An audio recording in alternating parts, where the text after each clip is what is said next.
My landlord slid a termination notice under my cafe door on a Friday evening, right when the last customer had left and I was counting down the register. He didn't knock. He didn't call.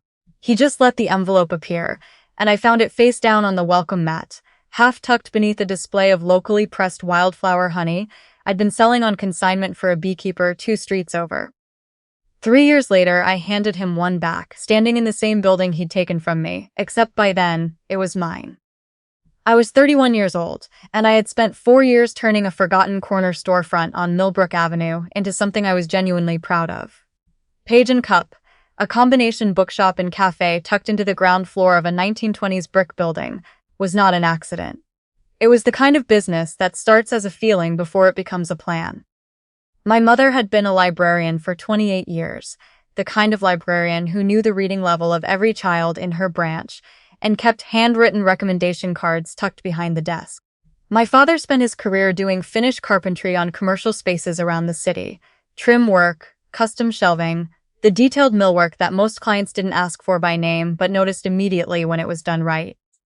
The shop was equal parts of both of them. Built from reclaimed oak, shelving my father measured twice and cut once. Stocked with the kind of curated inventory my mother would have approved of, before she got too sick to care about anything else. My name is Aubrey Keene, and this is the story of how I lost the building I'd built my life inside, and how I got it back by becoming the person who owned it. The lease was in my name. I'd signed it at 27, barely able to believe a building that beautiful would take a chance on someone with my credit history and a business plan held together by spreadsheets and stubbornness. My landlord, a man named Gordon Vestal, owned 8 commercial properties in the downtown corridor. He wore a signet ring and shook hands the way men do when they want you to remember they have options. He was 63 and had inherited the Millbrook building from his father, who'd inherited it from his own father before that. He mentioned that lineage and, often enough, that I understood it wasn't just background. It was a warning. When I opened the envelope, I read the termination notice 3 times before I believed it. 45 days to vacate. Not because I'd missed a payment. I had never missed a payment, not once in 4 years. Not because I'd violated a single term. Because a clause on page 13 of a document I'd signed at 27 said the landlord retained the right to terminate with appropriate notice if a certified structural assessment deemed the building in need of significant remediation work, requiring the commercial space to be vacant during repair. And Gordon Vestal had apparently hired an inspector. The assessment was 2 pages long and cited hairline fractures in the rear foundation load-bearing wall that required, per the inspector's language, immediate and sustained attention. I called my sister that night. She's 6 years older than me and has been a CPA since before I graduated college, and she has the habit of listening to the entirety of what you're saying before responding to any part of it. I read her the clause over the phone, and she was quiet for a long time. Then she said, "I'm going to guess that inspector has a relationship with his attorney. And I'm going to guess those fractures resolve themselves around the time a new tenant moves in." 45 days later, I moved Page and Cup to a smaller space on Fenwick Street, 11 blocks away. The rent was cheaper. The foot traffic was a fraction of what I'd had on Millbrook. The ceiling was lower, and the natural light came from only one direction, and the whole place smelled like the dry cleaning operation that had been there before me, no matter how many times I mopped the floors with something citrus. My father came down the first weekend to help me reconfigure the shelving. He kept measuring walls that didn't quite match the dimensions of the old ones, running the tape again as if the numbers might change if he gave them another chance. He didn't say much.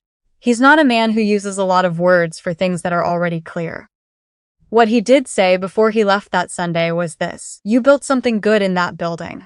Buildings change hands. What you built can't be taken." I held on to that. I held on to a lot of things that year. I also started keeping records. Every email I'd ever exchanged with Gordon's property manager, his son Blake, a man in his late 30s who had inherited his father's properties without inheriting his father's need to pretend he was doing you a favor. Every rent receipt going back 4 years. Every maintenance request I'd submitted and the lag time before it was addressed, or wasn't. Every version of the lease, every addendum, every modifications I'd initialed, without fully understanding what I was agreeing to. 6 weeks after I vacated the Millbrook building, I drove past it on the way to a wholesale distributor and saw a window display going up. Not scaffolding, Not construction equipment.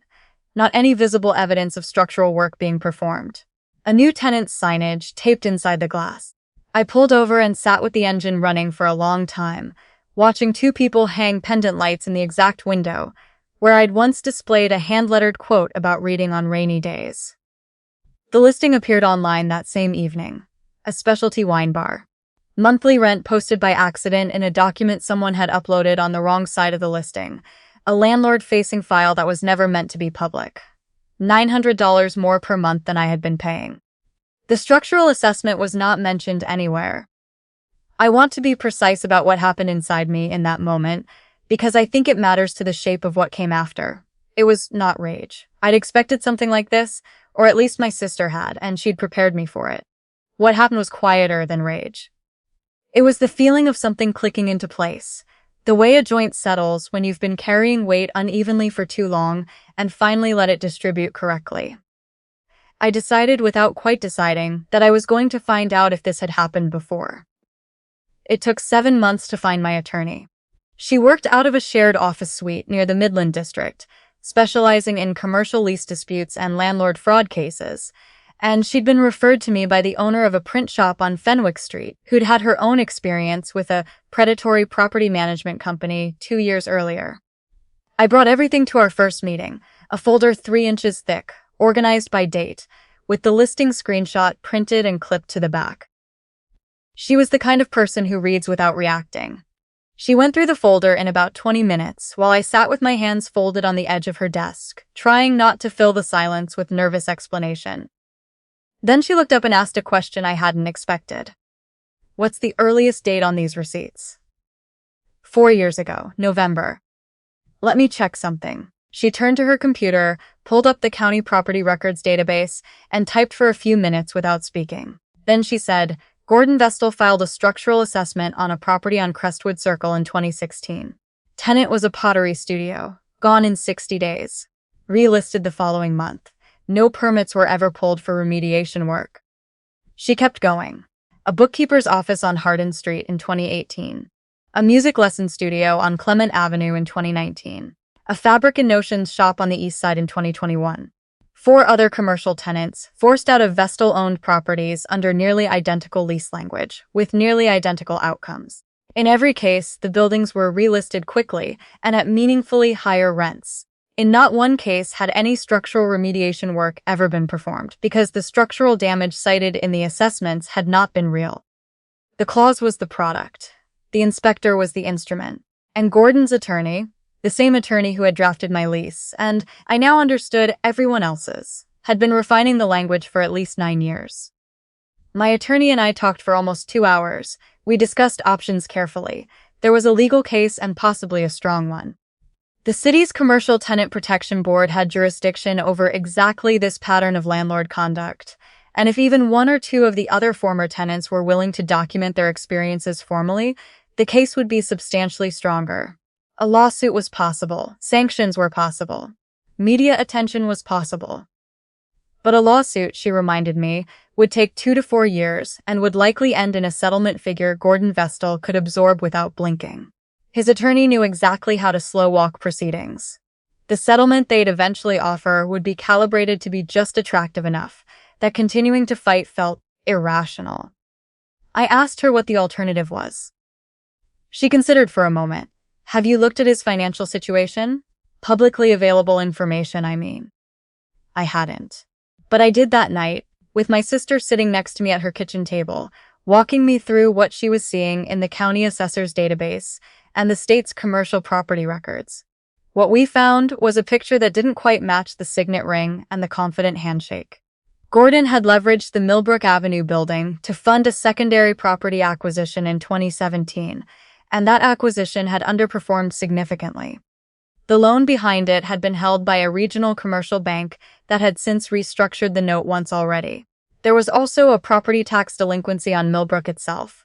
3 years of partial payments, sitting quietly in public county records, accruing interest and penalties, visible to anyone who thought to look.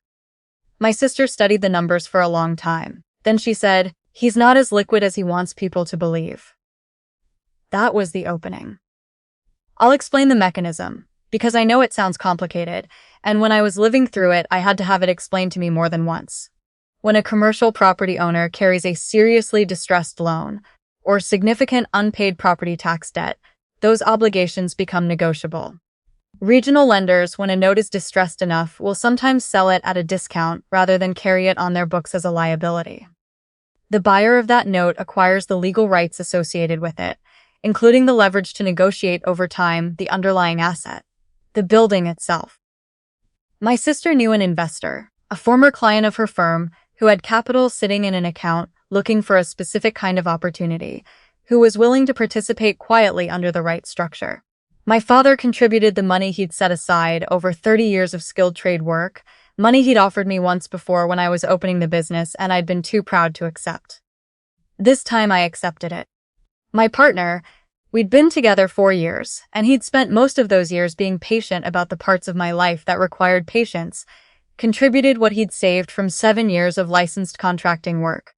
Together with a portion of the business income I'd been running lean and setting aside for 3 years, we had enough to move.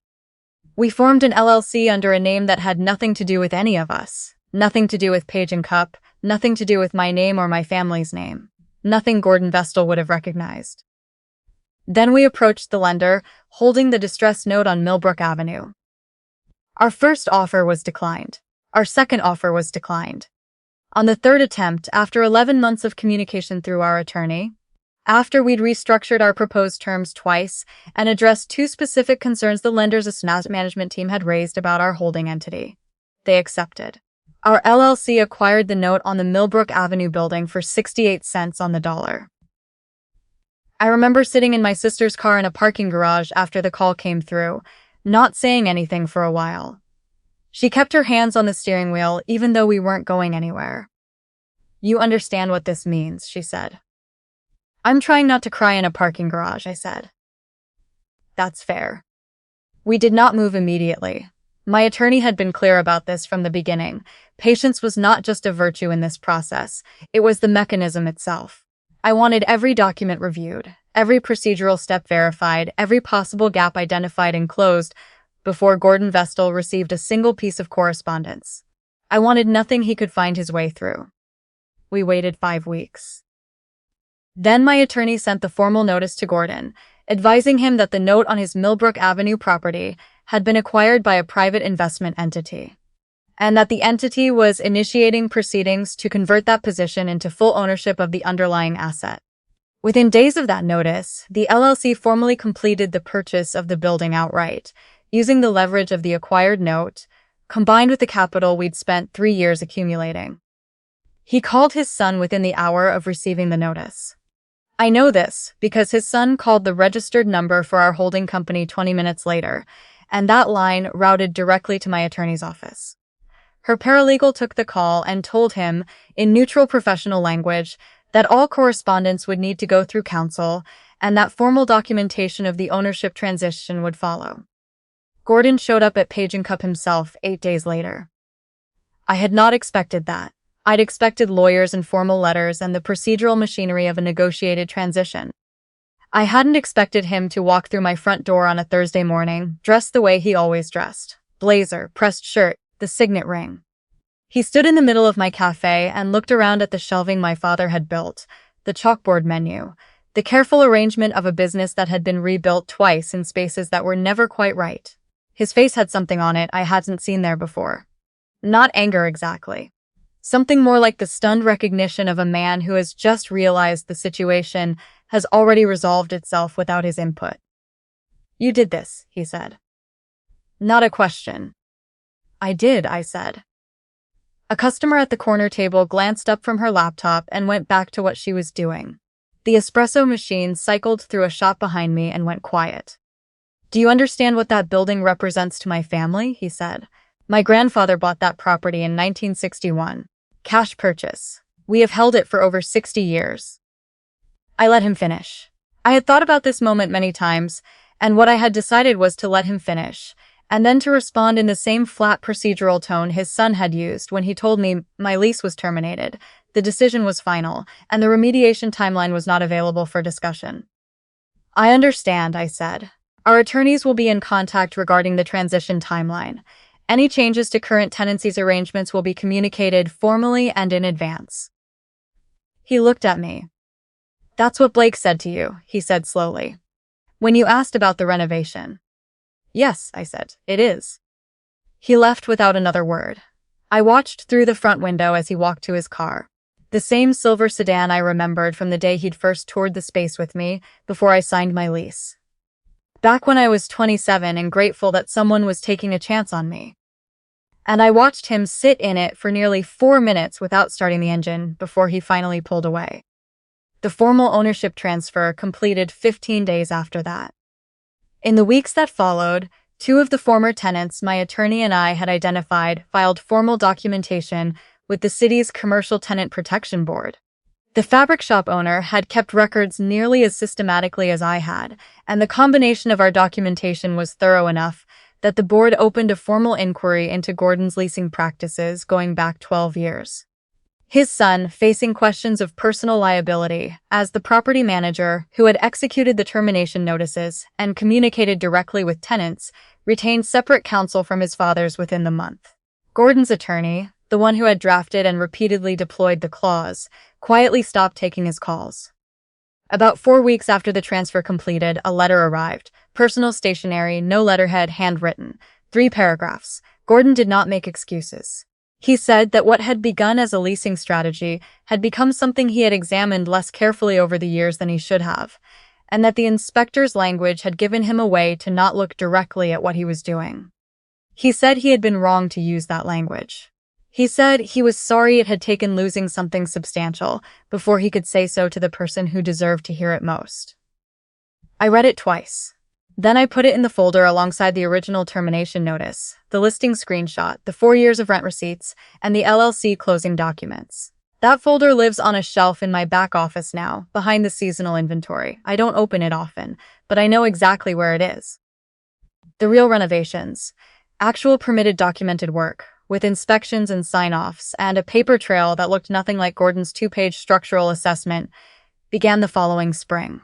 My partner managed the contracting himself, calling in people he'd worked alongside for years. My father was there for the first 2 weekends without being asked.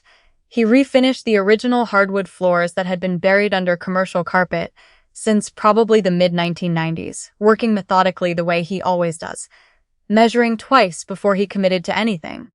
When the floors were done, he walked the full length of the room in his work boots and nodded once at what he saw. Bones were always good, he said. Just needed someone who knew what to do with them. Page & Cup reopened at 1147 Millbrook Avenue on the second Saturday of October. We hung the original hand-lettered sign above the door, the one I'd taken down and stored in my sister's garage the night I vacated, because I couldn't leave it there for whoever came after me. My mother's favorite poem about returning things to their proper place went up in the window, where the pendant lights for the wine bar had been. The night before we reopened, my partner and I sat on the floor of the empty café after everyone had gone home, eating sandwiches from the deli 2 doors down. I told him something I hadn't quite said out loud before, that there had been a long stretch in the middle of this whole process where I genuinely didn't know if it would work. Not at the beginning, when everything was still conviction and momentum, but somewhere in the second year, in the months of declined offers and slow paperwork, and waiting for a lender in another city to decide whether our terms were acceptable. There were stretches where I thought the smarter thing might have been to let Millbrook go, to put the energy entirely into Fenwick Street, to accept what had happened as the kind of loss a small business absorbs and moves through. He was quiet for a moment in the way he gets quiet when he's going to be honest rather than encouraging. Then he said, "Would you actually have been okay with that?" I sat with it. "No," I said. "Then you didn't have much of a choice," he said. "Not really." I think he was right. I think there are things you can absorb and things you can't, and the line between them isn't always visible from where other people are standing. From the outside, what I'd spent 3 years doing probably looked like an obsession or a vendetta or a very specifically targeted exercise in real estate. And it was all of those things, in different proportions at different moments. But it was also something simpler and harder to explain. I had built something real in that building. My mother's sensibility was in every title on those shelves. My father's hands were in every piece of millwork. The whole feeling of the place had started from something I'd experienced in that specific room on that specific corner. Something about what a neighborhood space could be if someone tended it the right way. A man with a signet ring and a boilerplate clause had decided the space was worth more as a wine bar. He wasn't wrong about the dollar amount. He was wrong about what the building was worth. I know that what I had access to. A sister who understood the financial instruments involved. A father whose decades in the trades meant he could value a building from its bones outward. A partner who treated a 3-year reclamation project as a shared one. An attorney willing to work creatively and patiently on a contingency arrangement. I know those things are not evenly distributed. I know the path I walked required all of them, and that without any one of them it would have looked different or not worked at all. But I also know that the very first step, keeping the records, rereading the lease, refusing to accept the inspector's assessment as real, making one phone call to a print shop owner who'd heard of a good attorney, none of that required anything I didn't already have. Anger is a resource. When you know how to hold it at the right temperature, so is clarity about what actually happened. So is a folder. Page & Cup has been back on Millbrook Avenue for 2 years now. If you come in on a Saturday morning, you'll find the hand-lettered sign above the door, the books in the window, a line that sometimes reaches the sidewalk before we unlock. You'll find the floors my father refinished and the shelving he built, and the kind of particular quiet that a room full of books and good coffee creates when it's in the right space for it. Most of the people who come in don't know the story. They just know it feels like somewhere they want to be. But the building knows it, in the way that old buildings hold things, in the floors and the walls and the particular weight of a ceiling that has been there long enough to have an opinion. And I know it every morning when I put the key in the lock and the tumblers turn and the door opens into something that is entirely and permanently mine.